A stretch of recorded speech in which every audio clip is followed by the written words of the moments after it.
বন্ধুরা, 3টি ডিমের দাম 45 টাকা হলে 12 ডজন ডিমের দাম কত? যেহেতু এখানে টি দেওয়া আছে, ডজনকে টিতে নিতে হবে।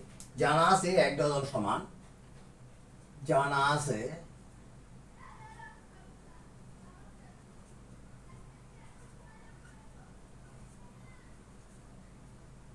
12টি।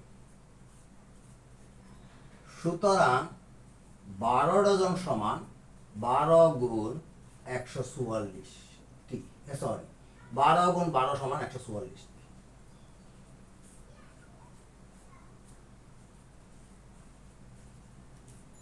এবার 3টি ডিমের দাম 45 টাকা, একটি ডিমের দাম কত? 144টি ডিমের দাম কত? 3টি ডিমের দাম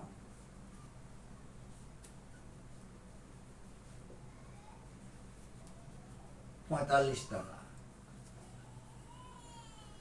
সুতরাং একটি ডিমের দাম 3/45 টাকা। এটা অভিজ্ঞ নিয়ম, একের কথা না বলেও বের করতে হবে। এবার হচ্ছে 144টি ডিমের দাম। 144টি ডিমের দাম সমান 3/45 গুণ 144। একটি ডিমের দাম কম, তাই ভাগ, এটা যাবে নিচে, এটা যাবে উপরে। এটা লিখলাম একটি ডিমের দাম, তাহলে 144টি ডিমের দাম বেশি, তাই এটা যাবে উপরে, গুণ চিহ্ন হয়। এই কথাটা খেয়াল রাখি। এবার হচ্ছে বন্ধুরা,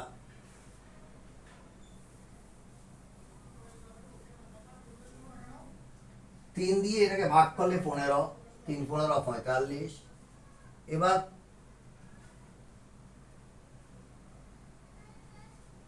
15 দিয়ে এটাকে গুণ করে দিলে আর আমাকে মুখে মুছতে হতো না। 4 15 60 শূন্য হাতে 6, 4 15 60 60 আর 6 66 6 হাতে 6, 15কে 15 15 সঙ্গে 6 যোগ করলে 21, 2160 টাকা 144টি ডিমের দাম।